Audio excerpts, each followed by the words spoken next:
Welcome everybody, it's Talum, and in this video I'm going to be explaining the entire storyline for World War II zombies, but of course at the same time saying that is that we only have one map, so I should just be saying where I'm going to be explaining the entire storyline for the Final Reich. But regardless, there is a lot of things that a lot of people are very unaware of for this storyline, and surprisingly, most of the storyline takes place way before the Final Reich, and that's really what I'm going to be focusing on in this video. Of course, I will be talking about the Final Reich because, that's the map itself, but for the most part, we're just going to be spending our time talking about the setup to this entire storyline. But with that said, let's actually get into this video. So this story mainly revolves around Maria Fischer, and her goal, at least at first, is to save her brother Klaus. But of course, as we know from the ending of the Final Reich, you could say that's probably no longer the case, because regardless of how you look at it, she already completed that goal, or that she can no longer do that. But before we can even talk about what's happening in the map, we have to first understand what led up to this entire thing.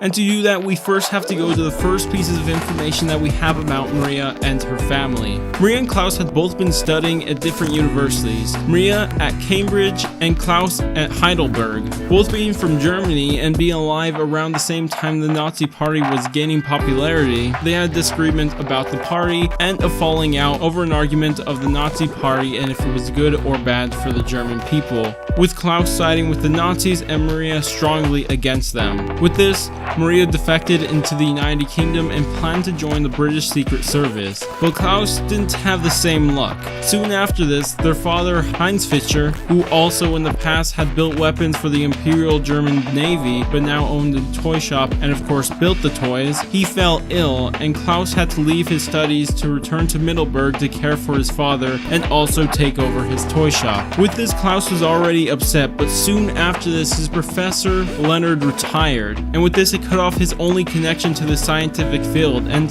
he lost hope that he will ever play a role in Germany's scientific renaissance. But Klaus didn't stay down for that long, but of course won't stay up for that long either, but because soon in his hometown the hilt of Barbarossa was discovered. With this, in Klaus's words, "My life had meaning again." And soon after this discovery, he contacted the Nazis and brought Dr. Straub to the hilt himself. Straub, with the help of Heinz Richard, they gained control of Middelburg and put it on lockdown. No one was allowed to leave, everyone's mail was filtered, and if anybody asked questions, they were killed. And this is when Klaus started to doubt his loyalties to the Nazis. Regardless, Klaus still asked Straub if he could help them with the research, but Straub discredited his work by calling it amateur and poorly documented. But because he knew the area, Straub let him join, and of course, Klaus accepted. This is when Straub started his experiments on the hilt, and he soon found out that he could siphon vast amounts of energy from the hilt, and later Straub would give this energy a name, Geistkraft. But in a freak accident, Straub made his greatest discoveries with this Geistkraft energy, because while siphoning energy from the hilt,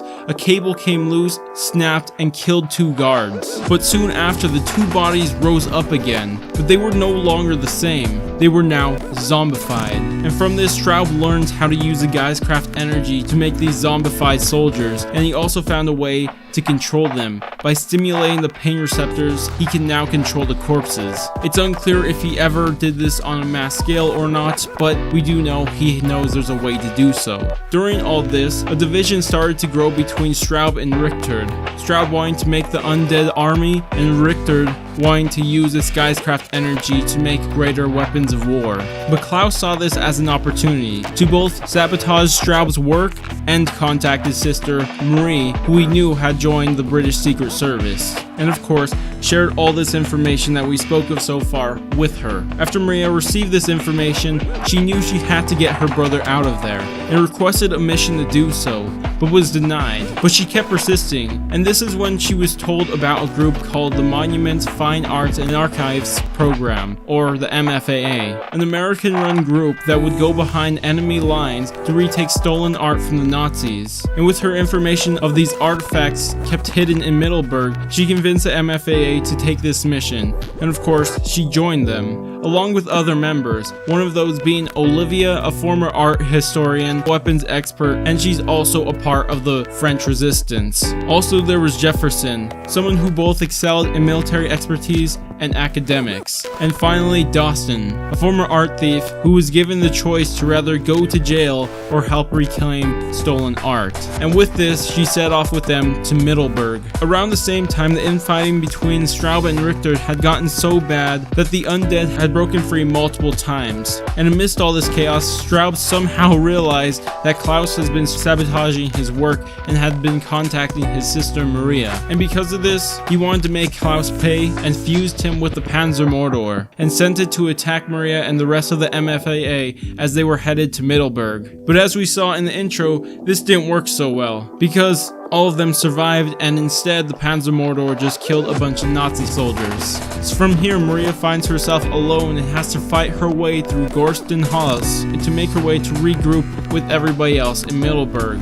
But once regrouping with the other members of the MFAA, they find themselves on a quest to obtain the hilt of Barbarossa. To do this, they learn from both Klaus's notes and Richter's notes that they have to use both electricity and this new form of electricity called Geistkraft, and they must charge the hilt in order to release it. But after collecting the hilt, they are attacked by both Richter in a zeppelin above the town and the Panzermörder that is still fused with Klaus. After defeating both Richter and the Panzermörder, Klaus is free, but this is when things get weird because, as most of you know, there are two endings. One, Klaus is just dead, and the other, Klaus is also dead, but he is brought back to life with the hilt, but walks around for a while yelling a couple things, then he sets himself on fire. And at first this was thought he was still dead, but in recent times it has been hinted that he was still alive. And that's about it for the set story stuff that we know of. So this is everything we know for fact that's been going on inside this storyline. There are a couple things I left out, like things just about the perks and just things that were kind of going on the map that weren't kind of related. I thought of bringing in Barbarossa's legend in this, but I couldn't find a proper way to have this hinted in there. But if you guys are interested in any of those other things, I have a playlist on all the storyline things. Things that go in more in depth on more specific parts of this storyline. If you guys are interested in that, it'll be in the playlist along with this video. But anyways, tell me what you guys are thinking about this storyline so far. I think it has a nice path and I like where it's going. It seems like it's going to be going along a smooth path, but we'll have to see in the future. But of course, like I said, leave your thoughts on the storyline. And of course, if I made a mistake anywhere or you guys feel like I left out something pretty big, but I know that I pretty much know everything I left out, but I just don't think it was fit in properly. But anyways, with that said, if you guys did enjoy the video and left a thumbs up, subscribe, bell, or even shared, because sharing is the best, then I thank you guys so much for doing so. But I'm gonna go and I will catch you guys on my next video.